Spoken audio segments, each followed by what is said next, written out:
Ahead, the Alaska Permanent Fund. It's passed. You've got to remove the money, put it behind a rope.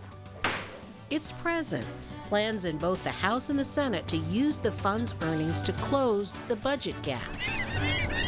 As for the fund's future, a debate over whether an income tax needs to be part of the solution. It's just hard for me to rationalize taking money from people who work.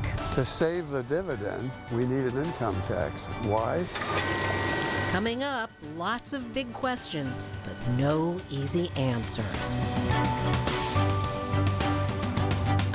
Sponsorship for Frontiers with Rhonda McBride is provided by your local Alaska Toyota dealers. Toyota, let's go places.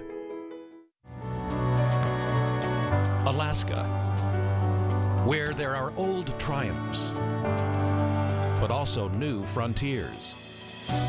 With challenges as great as the state itself, but a belief the best is yet to come. Bringing you the faces, the places, and the spirit of the last frontier. This is Frontiers with Rhonda McBride. Welcome to Frontiers. This week, the legislature blew past its constitutional 121-day deadline to finish its regular session. The governor immediately called lawmakers into special session, so now they are at a critical crossroads with only a month to figure out how to close Alaska's $2.5 billion budget gap.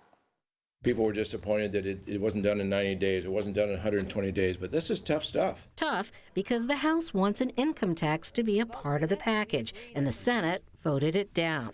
So for now, the numbers are just not there for a compromise. You still need 11 and 21 to get to those thresholds, that form of agreement between the bodies that accomplishes that. So I think that is hard to do, not impossible. Nothing is dead. Even when you win a battle, the war goes on. Nothing's ever really dead. For years, Alaskans thought efforts to tap interest income from the permanent fund was dead. But this year, both houses have passed a plan that includes the fund's earnings. Well, using the earnings is an important crossroad. Cheryl Frasca was Governor Frank Murkowski's budget director and knows how hard he tried to get lawmakers to agree to tap the earnings. But for now, she thinks the Senate has the right approach to hold off on income taxes. So there's different ways of looking at the problem as opposed to fixing it on a spreadsheet all at one time. I think it's overwhelming to try to do that. Frasca believes an income tax would put a chill on the economy, that Alaskans would have less money to spend at local businesses, and there would be less pressure to scrutinize state spending. It's just hard for me to rationalize taking money from people who work. Although Frasca doesn't think Alaska's budget crisis should be fixed all at once, others disagree. Now, you say that this is a critical time, that people are watching us? Oh, yeah.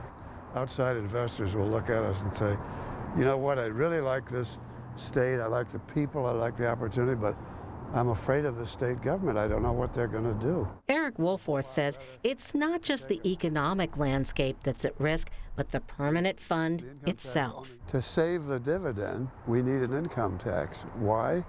Because resting every bit of our economic salvation on permanent fund income is surely going to drive the dividend away in 2, 3, 4, 5 years. Both Cheryl Frasca and Eric Woolforth serve as co-chairs of Commonwealth North's Fiscal Policy Group.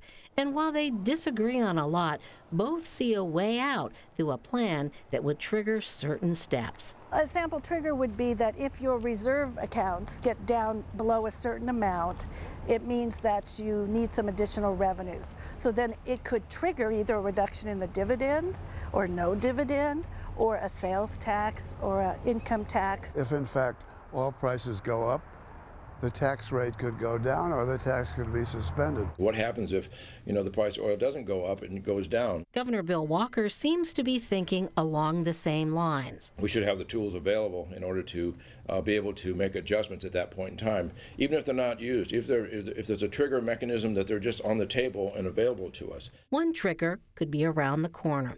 If the legislature doesn't pass a budget soon, under union agreements, pink slips must go out to warn state employees about possible layoffs. think I can speak safely for everyone by saying nobody wants to see a government shutdown. That just may be the collateral damage of getting these kinds of larger issues dealt with. Our hope is they don't get laid off. Another critical crossroads, to tax or not to tax, a question with no easy answers. Last year, the governor cut the permanent fund dividend to set money aside to cover the budget gap. Up next, we ask the question, what was the original purpose of the permanent fund? It was to help citizens build the state. And I remember it was a rainy day account. Some Alaskans believe the fund was set up to distribute oil wealth to Alaskans. But was it? The answer when we come back. Toyota time means it's time to go places, and you're going to love your new RAV4. It's perfect for really getting us out there. What do you think? Farther. Here? Farther. Oh, this is perfect. Too far, too far. Right now, get $2,000 customer cash on a new 2017 RAV4. Or lease a RAV4 for $199 a month during the Toyota Time sales event. Toyota, let's go places.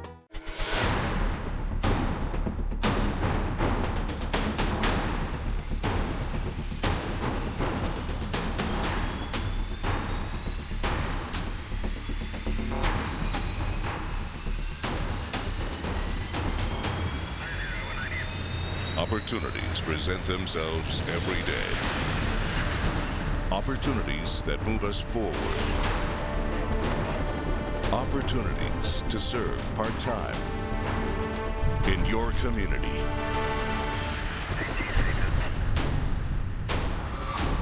While continuing full-time careers or education. To help keep our nation safe at home and around the globe.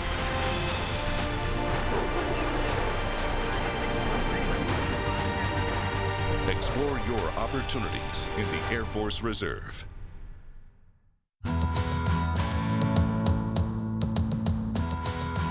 We are providers.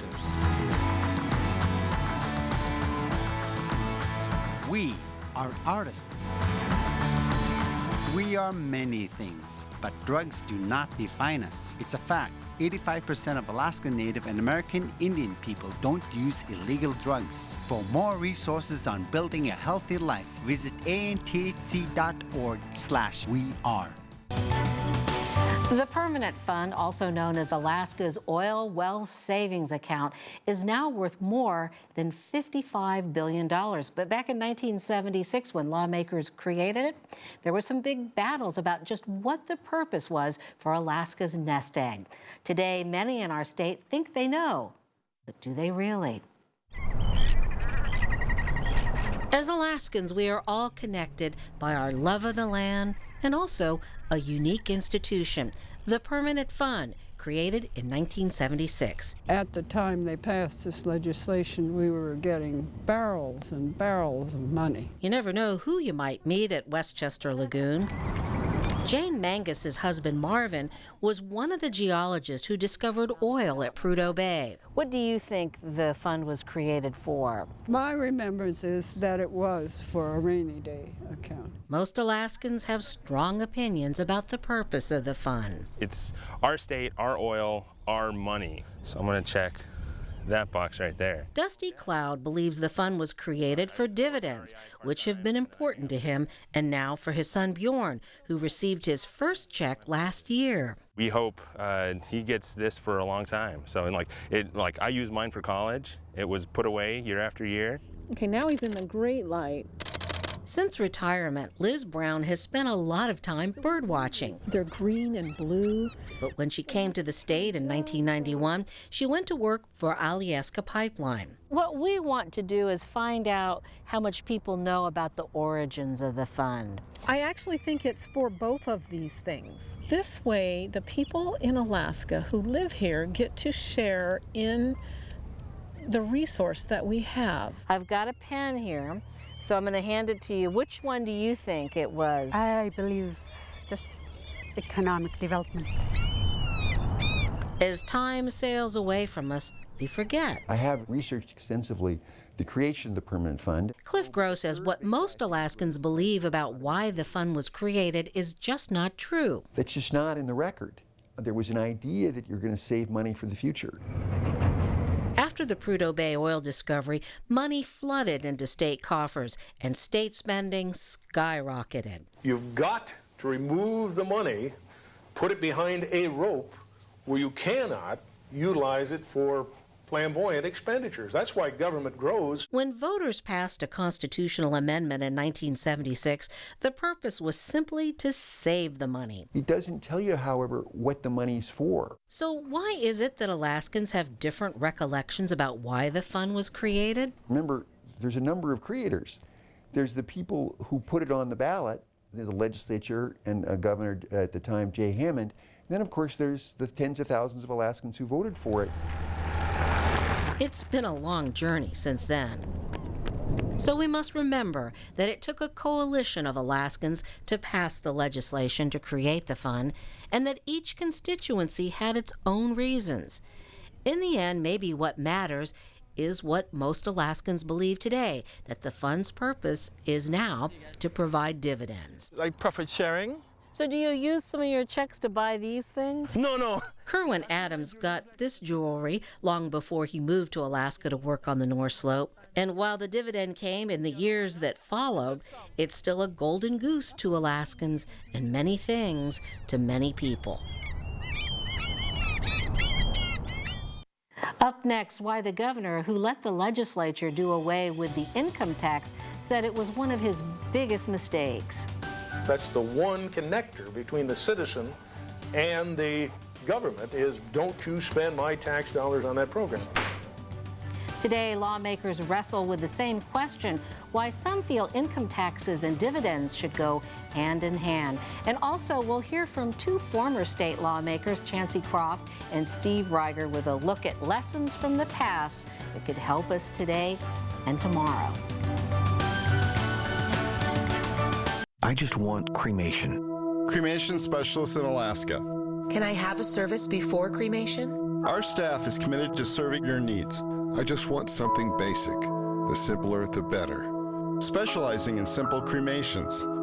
Whatever your reasons are for choosing cremation, call Cremation Society of Alaska, 277-2777, or in the Valley, 373-8627, and on the web at alaskacremation.com. The Three Barons Renaissance Fair is coming. June 3rd and 4th, and June 10th and 11th. A place filled with laughter and happiness. Where toes will tap and skirts will swirl as music fills the air. Watch the Three Barons, red, blue, and green, battle on the field of honor. Visit our gaming tent. Discover our historic village. Visit a court to see a show. Watch pirates sing and dance. Toss tomatoes at our Shakespearean actors. And join in our daily costume contest. The Three Barons Renaissance Fair. 2 weekends, June 3rd and 4th, and 10th and 11th. Noon to 8 p.m. Visit threebarons.org. Alaska Native owned and operated, a world-renowned healthcare system promoting physical, mental, emotional, and spiritual wellness with 65,000 Alaska Native and American Indian people using the strength of our cultures, centering on relationships. Join South Central Foundation in building our community of wellness. What is health? It's more than a number on the scale. It's in the water we drink and the air we breathe. It's reflected in our jobs, our climate, and our community. Our health is holistic. Our health care should be the same. At ANTHC, we're providing clean water and sanitation around the state. We're working in partnership to make homes safer, healthcare treatment smarter, and fulfill our vision that Alaska Native people are the healthiest people in the world. Alaskans haven't had to deal with income taxes for a long time, thanks to money from oil and a battle fought in the legislature almost 40 years ago. But some say the tax should have never been done away with in the first place and believe that we need it now more than ever. September 1980. The start of a 3-day special session to repeal Alaska's personal income tax. It gives me great pleasure to turn the podium over to you for a lengthy, I suppose, message.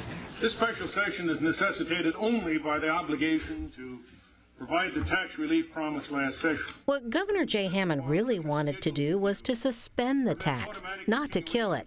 But he had stiff opposition from a Fairbanks libertarian. We've gotten to the position in the state where we equate big government budgets with prosperity.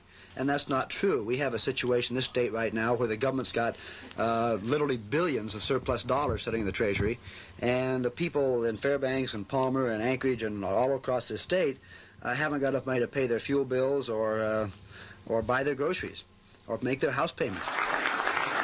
In 1980, Hammond also wanted a permanent fund dividend program, and the tax repeal was the trade-off. There wouldn't be any permanent fund if there weren't a dividend program. Years later, Hammond said killing the income tax was his biggest mistake as governor. Had we not eliminated the income tax, we wouldn't have any fiscal gap now.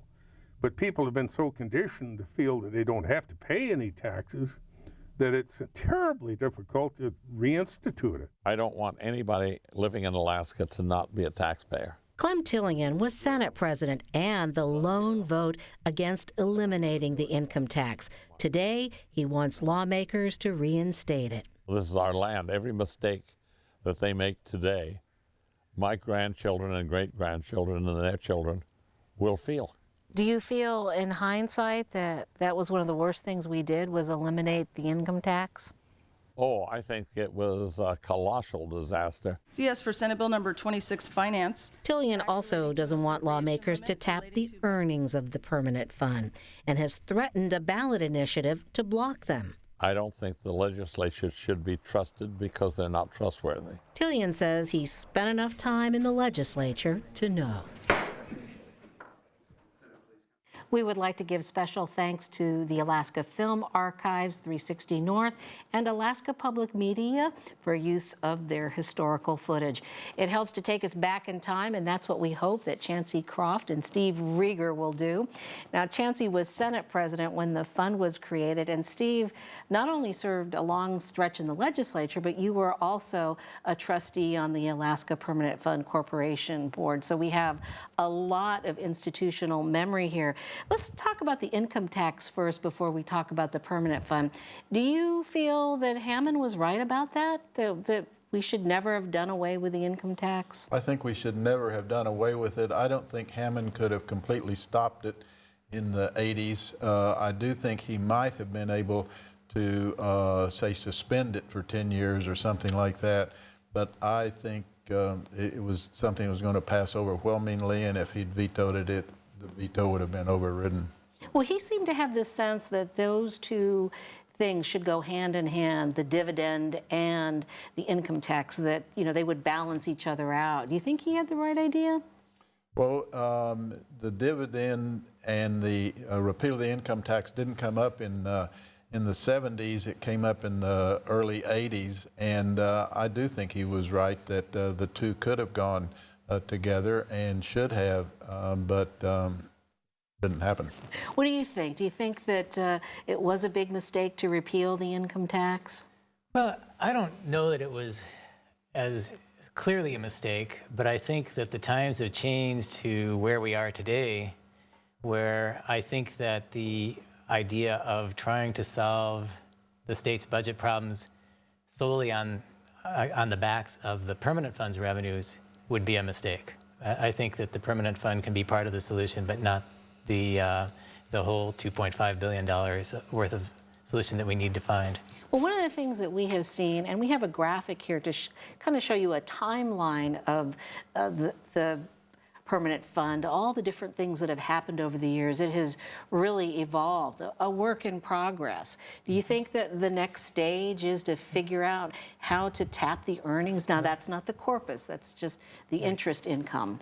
Well, it is a work in progress, and I just have to say that just as the dividend depends on the permanent fund, but the permanent fund depends on the dividend too.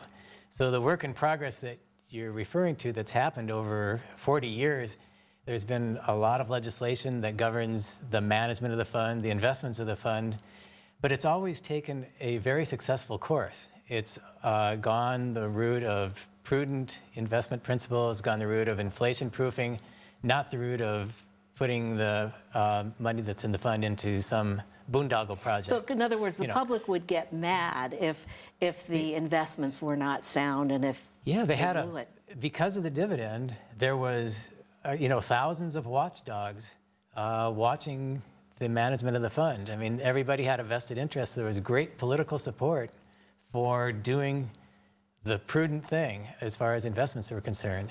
I think it's really important that there be a dividend and be one that increases when the fund does well and doesn't increase as much or not as much if the fund does poorly, so that that vested interest, that direct link is continued.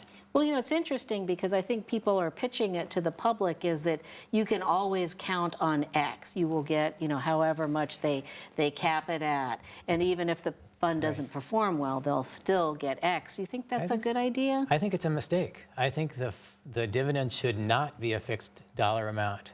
It has to have a link to the investment performance if you want to preserve that widespread constituency for good investment performance. You don't want to ever get to the point where a person can argue, invest in my pet project and it won't affect your dividend 1 cent. I mean, that's a dangerous place to get to. Now, the recent report from the Permanent Fund Corporation shows the fund now at about $58 billion, but of course it does fluctuate.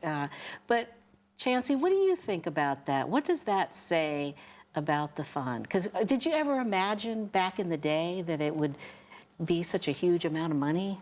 When oil was $3 a barrel, no, we never imagined that it would be anything like that, and things have really changed. But the permanent fund and the dividend were two great Alaska contributions to government in America, and there have been sort of land management funds like the University of Texas and the like, but there's never been anything equal to or similar to, and certainly nothing the size of the permanent fund or the permanent fund dividend program.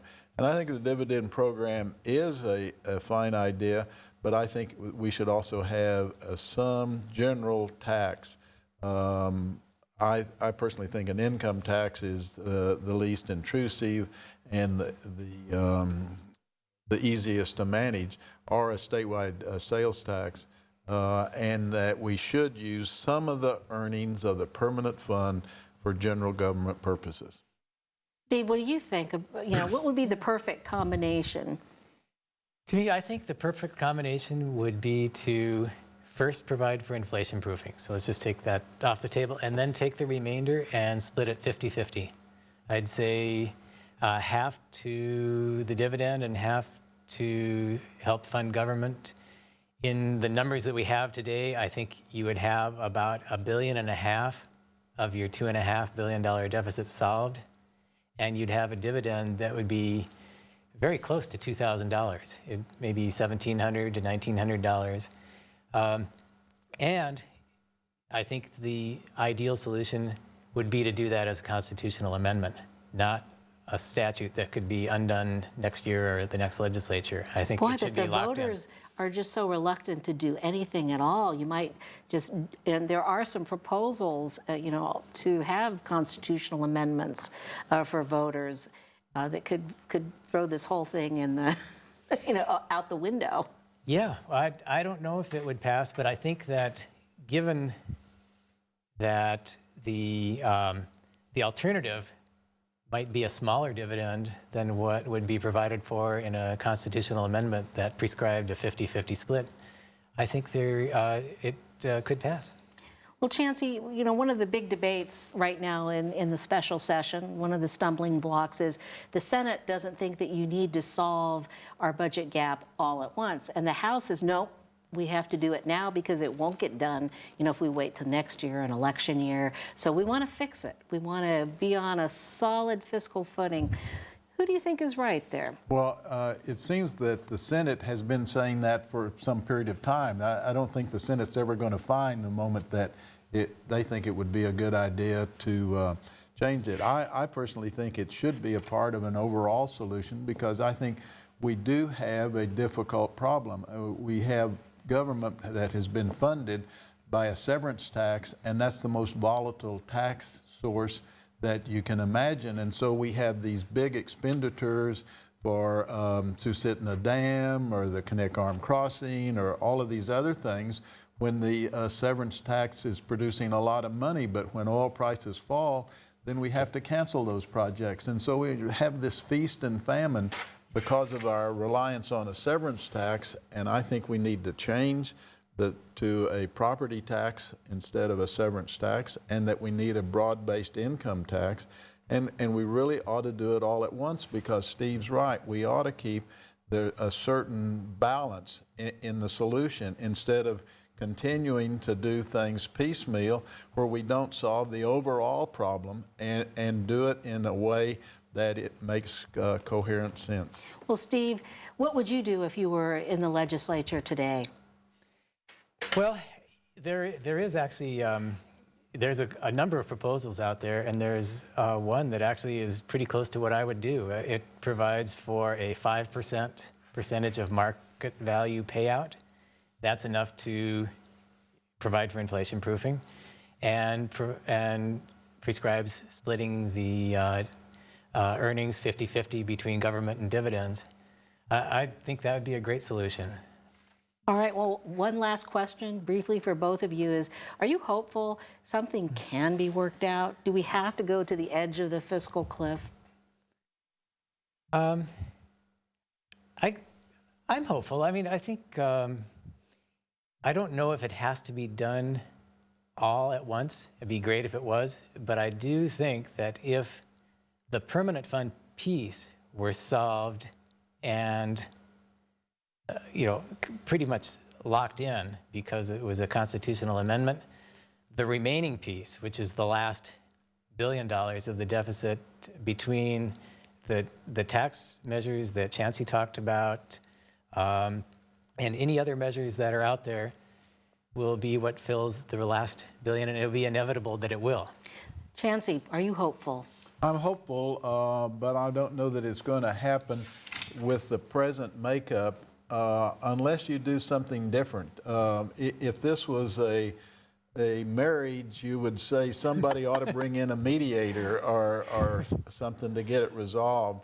And it may take something like that, or it may be that there could be something like what we've had in the past, a Brookings Institution that might come up with a solution. All right, well, we can always hope. And, as they say, hope springs eternal for Alaskans. And on that note, we leave you now with a look at springtime in South Central Alaska, put to the music of a local guitarist, Al Koenig's Cafe at the Center of the Earth.